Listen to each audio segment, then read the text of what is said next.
Well, good morning to all of you. I'm going to be democratic about this. Since the majority of the audience is from Mexico, I'm going to speak in Spanish. So if you allow me, please, whoever needs translation, get hands on your translation devices so we can start.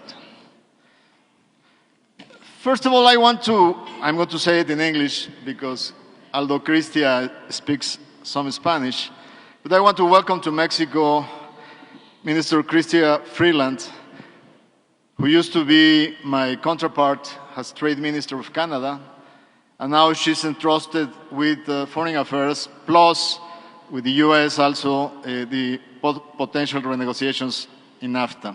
So welcome to Mexico. While we were waiting, I was giving Cristia a tour of the National Palace, showing her all the rooms that are relevant for Mexican history. So I thank you for being late because that gave us the chance to walk around and to get and to exchange some of our insights about the future of NAFTA negotiations. Now, if you allow me, I'm going to switch to Spanish.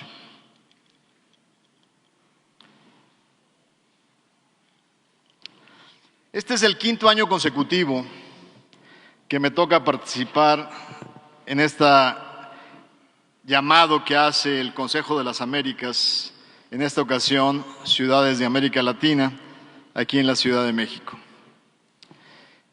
Para mí es muy satisfactorio porque desde el año pasado les compartía que rompí el récord de los últimos 6 secretarios de Economía.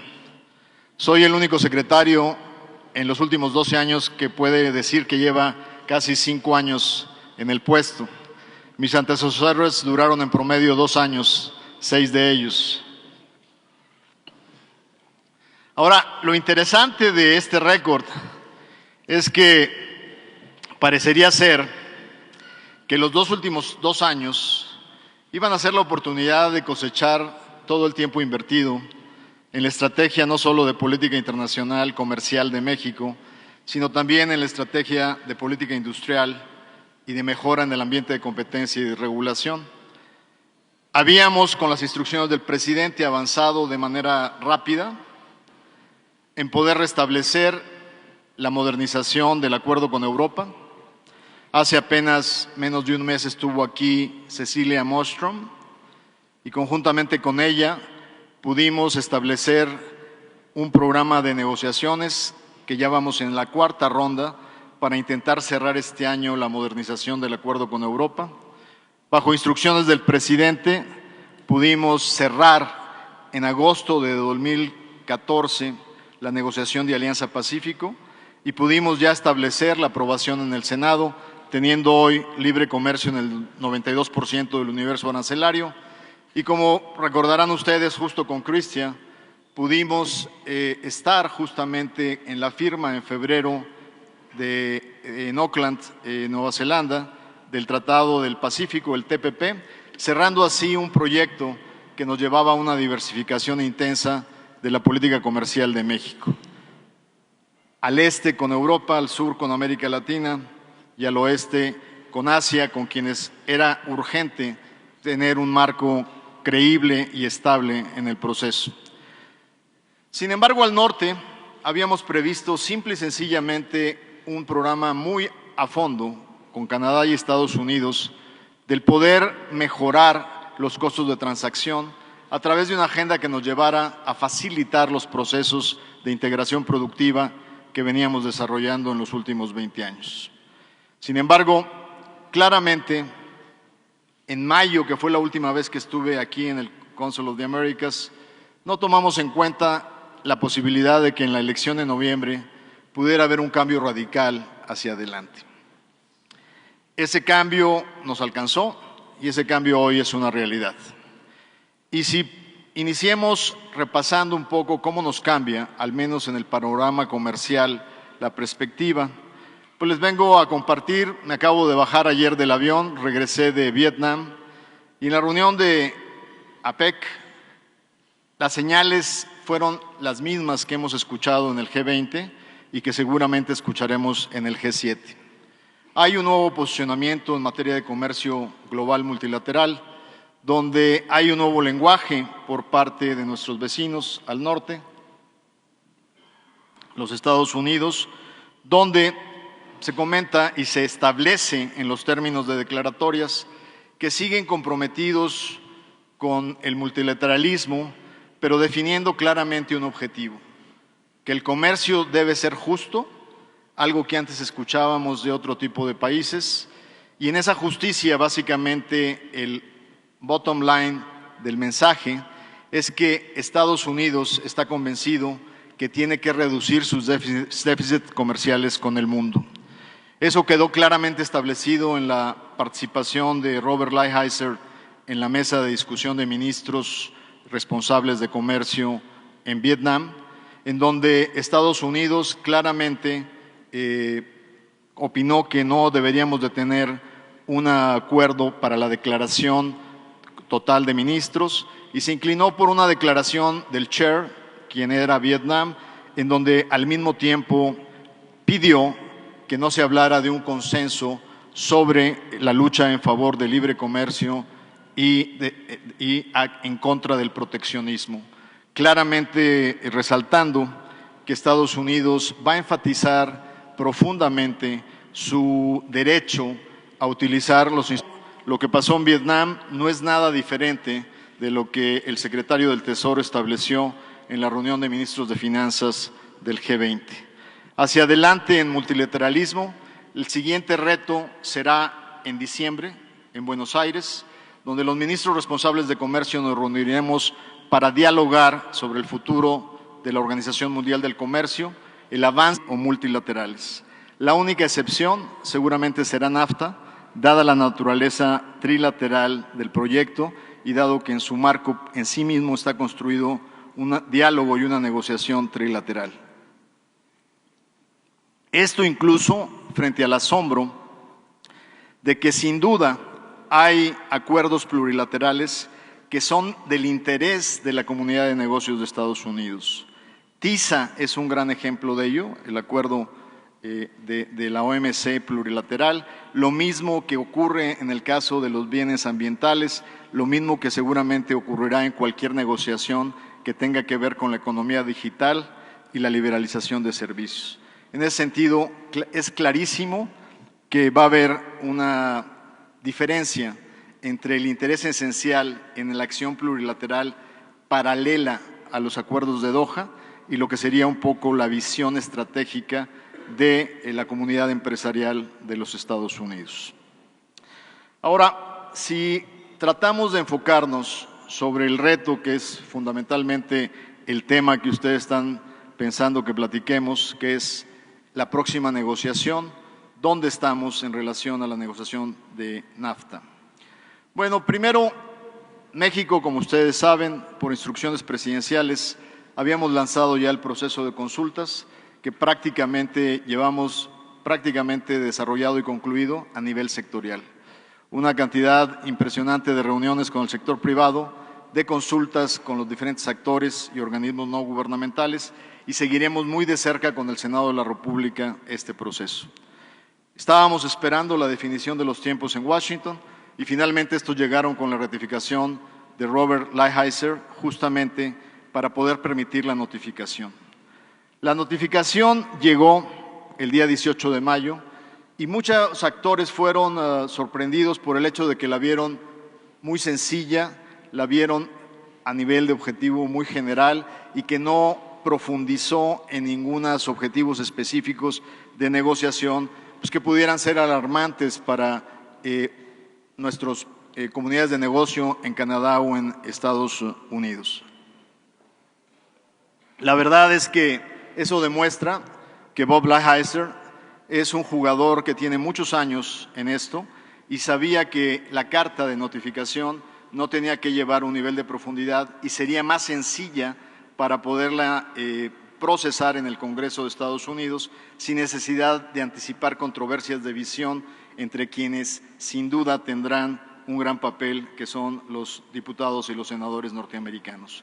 Sin embargo, el mismo marco legal del Trade Promotion Authority, de la Autoridad para Promoción Comercial de los Estados Unidos, indica que 60 días antes de iniciar negociaciones tienen que mandar al Congreso, después de haber iniciado consultas y recopilando la visión de actores, un documento que delinee más profundamente objetivos de negociación. Este segundo documento es el más relevante para poder claramente ver cuáles serán estos objetivos plasmados dentro de este proceso. Ahora, es muy importante entender que en esto el papel que conjuntamente vamos a jugar con Canadá, y por eso agradezco mucho la presencia de mi colega Freeland, es fundamental para poder enfocar claramente cuáles pudieran ser los cambios de NAFTA que son constructivos, que nos lleven a generar valor y avanzar en la modernidad el acuerdo que hoy tenemos. El presidente de México en enero de este año fue muy claro en definir 5 objetivos para la relación bilateral y 5 principios y 10 objetivos de negociación. En mi caso, yo he traducido, he adoptado esos principios y objetivos para claramente definir 3 pilares objetivos en este proceso. El primero, y lo he dicho antes, no podemos iniciar una negociación sin un reconocimiento que las 3 partes hemos sido altamente beneficiadas de este acuerdo. Afortunadamente en este pilar el tiempo ha sido nuestro aliado y si observamos, en los últimos 100 días ha habido más manifestaciones a favor de NAFTA en los Estados Unidos por parte de stakeholders y de grupos de la comunidad empresarial de las que hubieron en 20 años, después de haber instalado el TELECAN. Esto ha ayudado a dejar claramente establecido que la defensa del tratado no está en las manos exclusivamente de México o de Canadá, sino están en las manos de todos aquellos que son parte de los beneficios de NAFTA en todos los sectores, manufacturas, agricultura, servicios en los Estados Unidos. Y si algo va a dejar este proceso, es una reafirmación para que en el futuro NAFTA no sea parte de los debates en la política electoral en los Estados Unidos, a través de un proceso que ha reconocido el propio sector productivo estadounidense de que tiene un gran valor para sus ciudadanos. Así es que este primer elemento creo que se fortalece porque no se puede uno sentar a una negociación estando en el banquillo de los acusados como siendo el único ganador de esta negociación. El segundo elemento que ha sido reconocido tanto por mis colegas canadienses como nosotros en México es que después de 22 años es importante introducir nuevos temas al Tratado de Libre Comercio de América del Norte que claramente reflejan la evolución de la economía mundial. Y estos temas son muy diversos, desde la importancia de las tecnologías de la información y las telecomunicaciones en todo, inclusive en el proceso de manufacturas, hasta claramente el papel que juega el comercio electrónico, los elementos de cambio radical que ha habido en las nuevas tendencias en protección a la propiedad intelectual, hasta los debates posteriores a NAFTA sobre la importancia de los derechos laborales y ambientales que son fundamentales para un crecimiento sostenido. Yo creo que hay suficientes temas para en sí mismo ser un objetivo de este proceso de renegociación y poner a NAFTA otra vez en el parteaguas de los tratados comerciales de primera generación en el siglo XXI. Y finalmente, como lo he repetido antes, la democracia a veces, no a veces, sino generalmente, es un factor de fortaleza en los procesos de negociaciones internacionales. Y en este tema, no me dejará mentir Jaime Serra, que nos acaba de acompañar en este momento, que cuando a él le tocó liderar las negociaciones del Tratado de Libre Comercio hace más de 22 años, muy seguido en la mesa de negociación, cuando queríamos pedir mayor penetración de algunos intereses estratégicos de México, la excusa del lado estadounidense era: no te puedo dar más jugo de naranja porque voy a perder los votos de Florida, no te puedo dar más tabaco porque el senador de North Carolina no va a apoyar el tratado. ¿Qué quieres? ¿Más acceso o tratado? Y ese dilema nos lo ponían siempre enfrente. Y cuando tratábamos de replicar con el mismo argumento, se reían de nosotros porque decían: ¿de qué me estás hablando? Tu presidente tiene mayoría en ambas cámaras y dicta la instrucción directa a sus legisladores de cómo votar.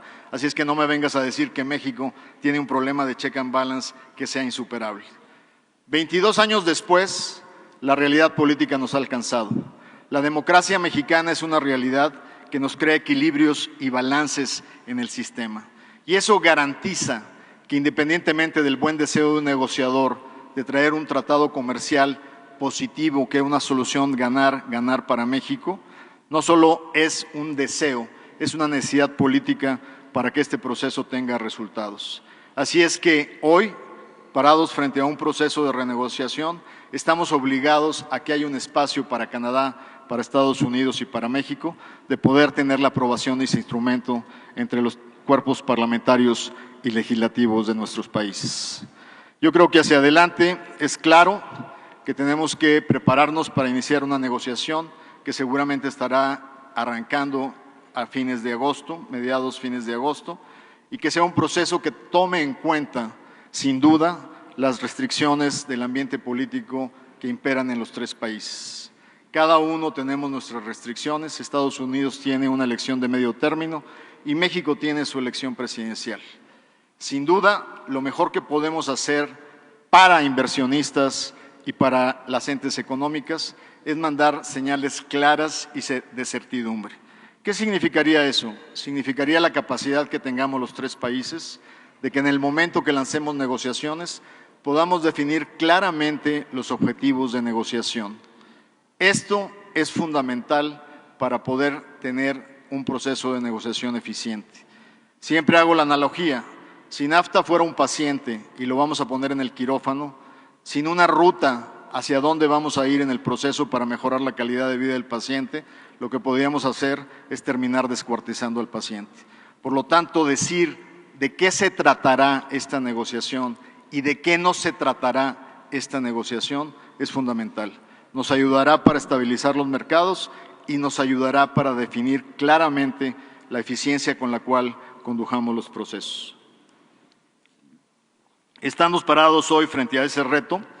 No requiere mucha visión para poder tomar nota de lo que han sido los testimonios públicos, conferencias, testimonios ante el Senado de los actores relevantes en Washington.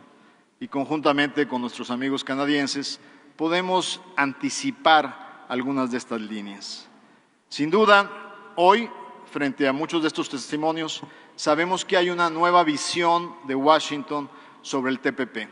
Y ahora la línea discursiva dice que TPP tiene algunas cosas buenas que había que rescatar.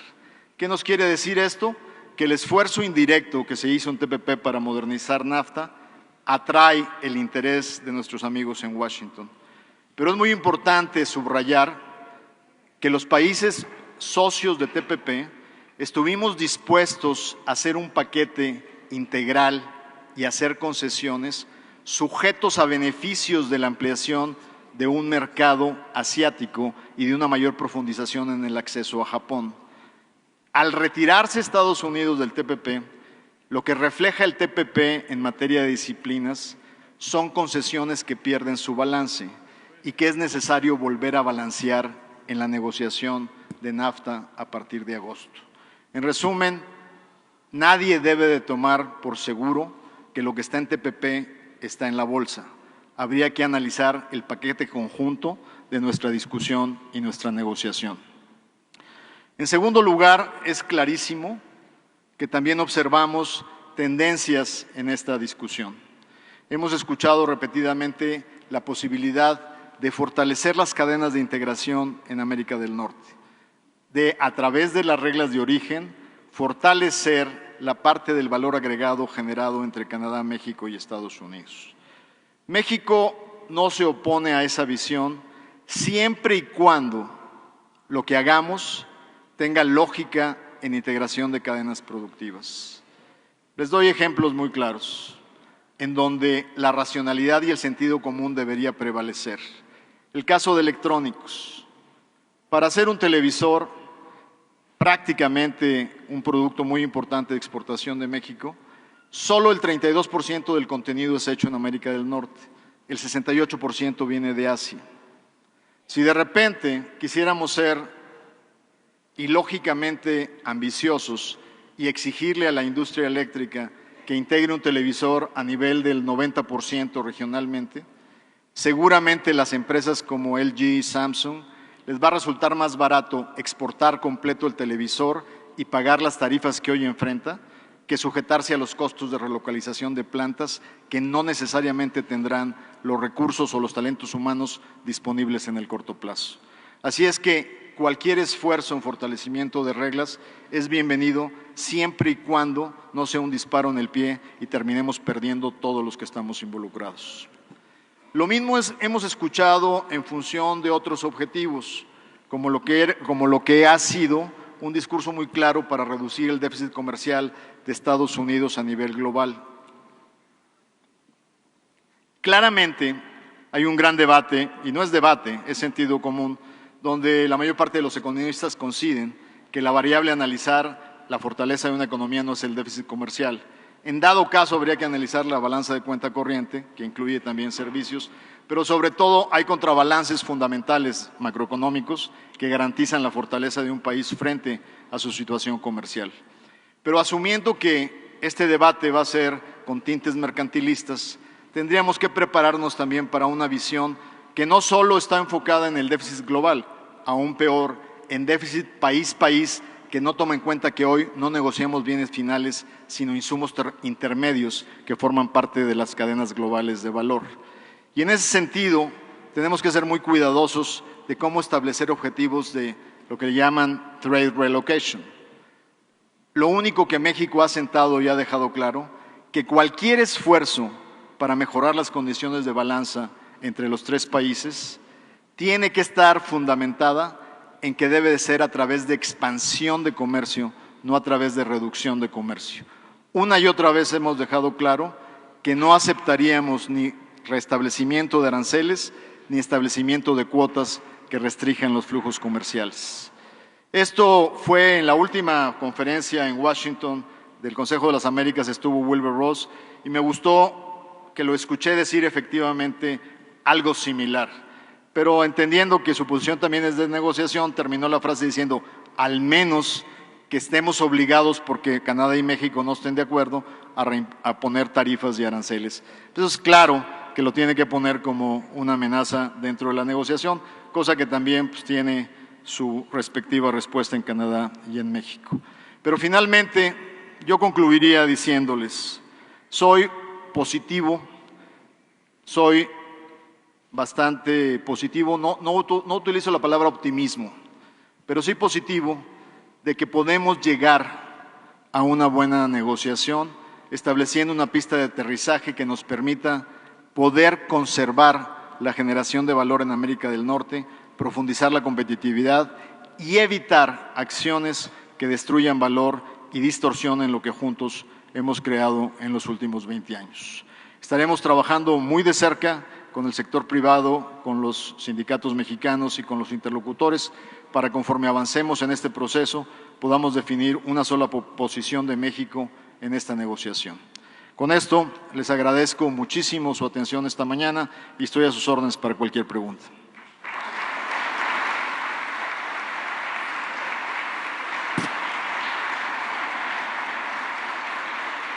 Ahora el secretario de Economía abrirá un espacio para responder 2 preguntas. Les solicitamos levantar la mano y nuestro personal de apoyo les facilitará el micrófono.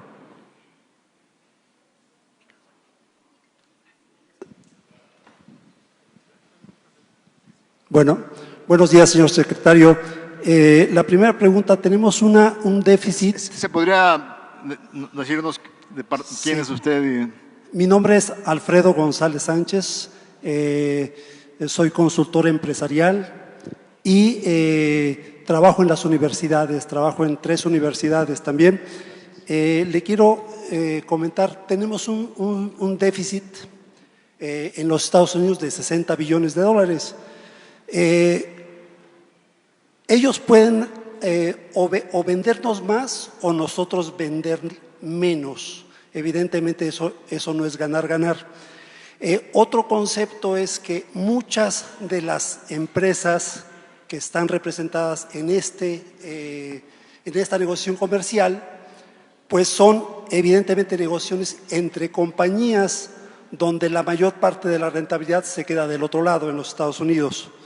Y hemos visto que ha habido riesgos en el tipo de cambio, y esa es la principal pregunta: ¿qué tipo de riesgos podríamos enfrentar en el próximo plazo cuando se genere esta negociación del Tratado de Libre Comercio? Gracias. Bueno, la primera parte de tu observación, de alguna manera creo que lo dije claramente. México no aceptará ningún esfuerzo para balanceo de déficits comerciales que no esté basado en la expansión del comercio. O sea, la restricción de nuestras exportaciones o la imposición de cuotas o aranceles está totalmente fuera de cualquier consideración. El segundo tema, en términos del déficit, básicamente lo que afirmaba es que buena parte de la relación comercial está en insumos intermedios. Cuando quitamos la parte agrícola y nos enfocamos a la parte de manufacturas, la mayor parte de esto está en insumos intermedios. Y es fundamental el que las empresas involucradas en esto, muchas estadounidenses, también dejen ver claramente su posición frente a Washington. Una de las cosas que creo que es diferente en este reposicionamiento de NAFTA, el que ocurrió hace más de 22 años, es que hoy son los propios intereses de Estados Unidos los que deben de defender el tratado frente a sus propios representantes. Y hasta hoy ello ha ido avanzando y fue crucial, sobre todo con el reflejo de los intereses agropecuarios en el último incidente que tuvimos hace como 2 semanas.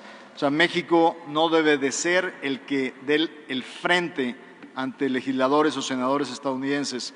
Los que deben de defenderlo son los propios estadounidenses, que hoy efectivamente lo están defendiendo.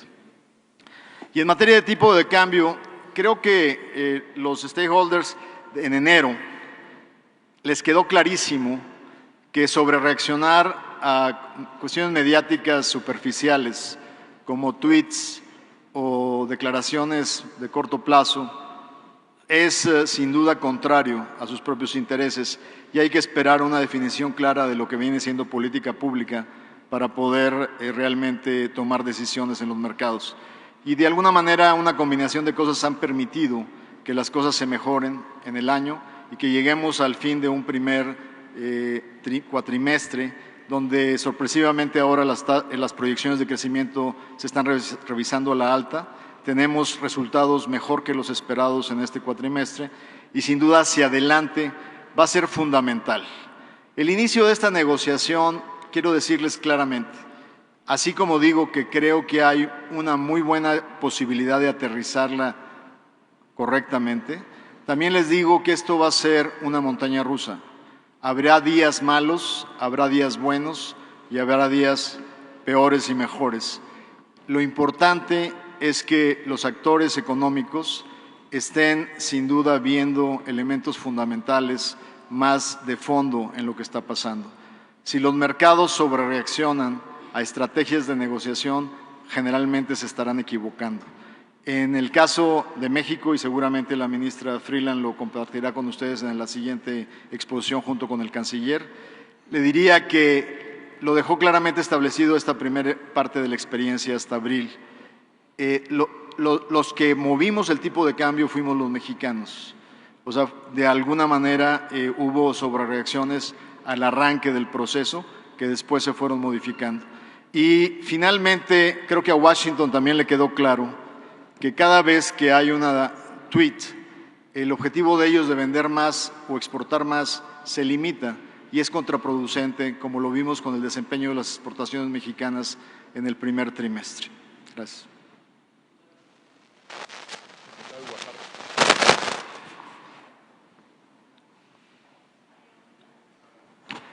No escucho, ¿hay alguien más? Adelante.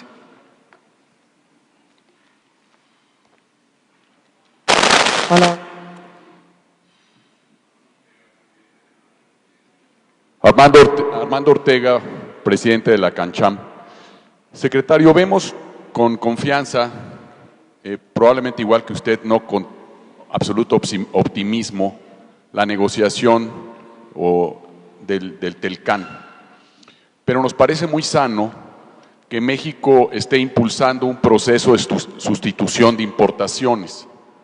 ¿Qué nos puede platicar al respecto? Porque me parece que eso fortalecería mucho la posición negociadora de México, por ejemplo, lo que se está haciendo con algunos socios del sur del continente.